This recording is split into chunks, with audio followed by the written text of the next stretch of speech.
Assalamualaikum warahmatullahi wabarakatuh. Selamat siang teman-teman semuanya. Kita ketemu lagi dalam pertemuan yang ketiga dalam mata kuliah pemberdayaan perempuan. Hari ini kita akan membahas mengenai perspektif keadilan gender dalam upaya pemberdayaan perempuan. Nah, teman-teman semua, sebelum kita memulai, mari kita membaca doa, bermunajat, menurut kepercayaan kita masing-masing. Berdoa dimulai. Selesai? Oke, absen dulu ya.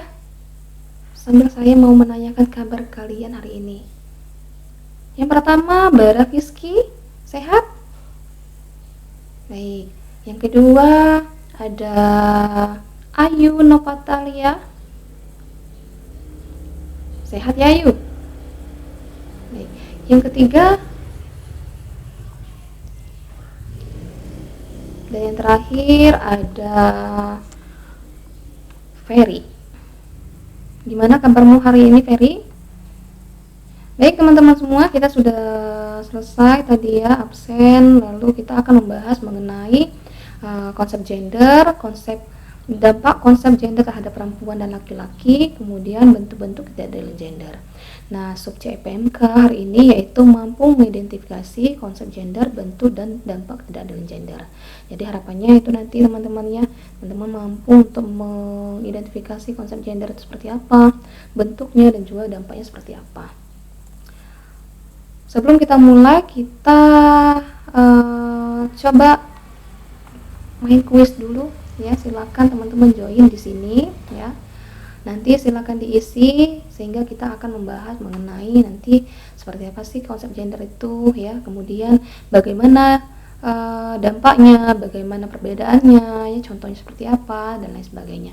Kalau misalnya tidak bisa dengan barcode, scan barcode, silakan klik dari link yang sudah saya kirimkan ke dalam grup ya. Baik teman-teman, sudah selesai ya. Nah, yang pertama ada Cynthia nomor 1, kemudian ada Sepri nomor 2 ya, selamat. Lalu ada Ferry. Nah, untuk teman-teman yang lain masih ada ya kesalahannya, ada 3, ada yang benar cuma 2 ya. Nah, teman-teman, hari ini kita akan membahas ini ya. Jadi coba sebutkan bagaimana apa yang kalian ketahui tentang jenis kelamin biologis, contohnya dari laki-laki misalkan apa ya, ada jakun ya, kemudian penis ya, kemudian kalau perempuan itu payudara, kemudian sel telur ya, kemudian perempuan itu apalagi perempuan itu kalau misalnya menangis itu di bagian mana, jenis kelamin sosial atau jenis kelamin biologis ya, di jenis kelamin sosial ya. Kemudian ada lembut ya, perempuan dan laki-laki bisa semua, bisa ya, jadi itu jenis kelamin sosial.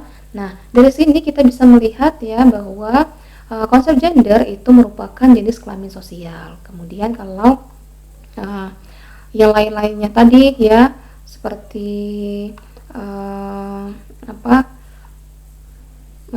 laki-laki memiliki sperma ya, kemudian memiliki jakun, itu adalah jenis kelamin biologis. Bagaimana perbedaannya? Nah, ini ya, gender itu seringkali dimaknai negatif memang di kalangan awam ya teman-teman ya, karena kadang-kadang dicampurkan dengan bahasa yang namanya kodrat ya. Kodrat itu seperti apa sih? Sesuatu ketentuan Tuhan yang sudah tidak bisa diganti atau diubah ya. Nah, kemudian ini seringkali mengalami penolakan dari laki-laki. Kenapa mengalami penolakan? Ya karena itu tadi, perempuan dianggap sebagai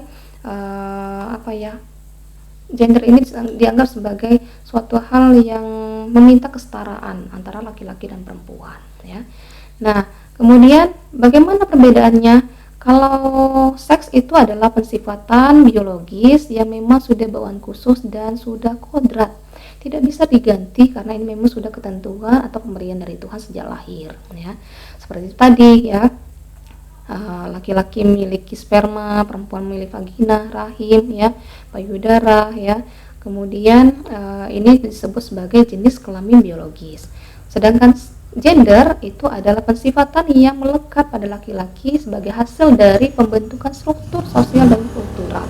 Nah, hal ini tidak sifatnya kodrat, ya, akan tapi dapat diubah dan bisa ditukarkan sesuai dengan keadaannya, ya. Contohnya apa? Ini tadi, ya, perempuan itu lembut, ya, emosional, ya, kemudian laki-laki itu jantan, perkasa, ya, bekerja di ranah publik, perempuan bekerja di ranah domestik. Padahal kita juga sama, ya, perempuan juga bisa bekerja seperti apa yang dilakukan oleh laki-laki. Nah, kemudian seks ini, kemudian mengapa pembagian peran gender itu dipermasalahkan? Nah, ini tadi, ya, karena akan melahirkan ketimpangan, ya, ketimpangan sosial, ketimpangan relasi, ya, kemudian mitos-mitos gender, sehingga ini akan melahirkan berbagai dampak nantinya, sehingga ini perlu untuk diluruskan. Nah, bagaimana bentuk ketidakadilan gender? Oke, kita akan berdiskusi mengenai kasus mengapa Lena meninggal. Silakan teman-teman berdiskusi, ya, dengan diri sendiri, ya, untuk menganalisa bagaimana Lena ini kenapa bisa meninggal dunia, ya. Nah, ini nanti bahan untuk analisanya. Silakan diselesaikan, ya. Lalu nanti akan saya minta secara acak untuk membahas mengenai ini. Oke, saya beri waktu 10 menit dari sekarang, ya.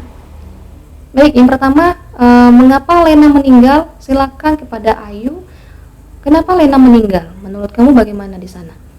Oke. Kemudian yang terakhir, bagaimana dampak tidak adil gender dalam kasus Lena? Baik, sudah selesai. Selanjutnya ini tadi, ya, teman-teman, sehingga dari kasusnya Lena ini menimbulkan beberapa hal atau dampak-dampak, dan bentuk-bentuk ketidakadilan gender itu juga bermacam-macam, ya.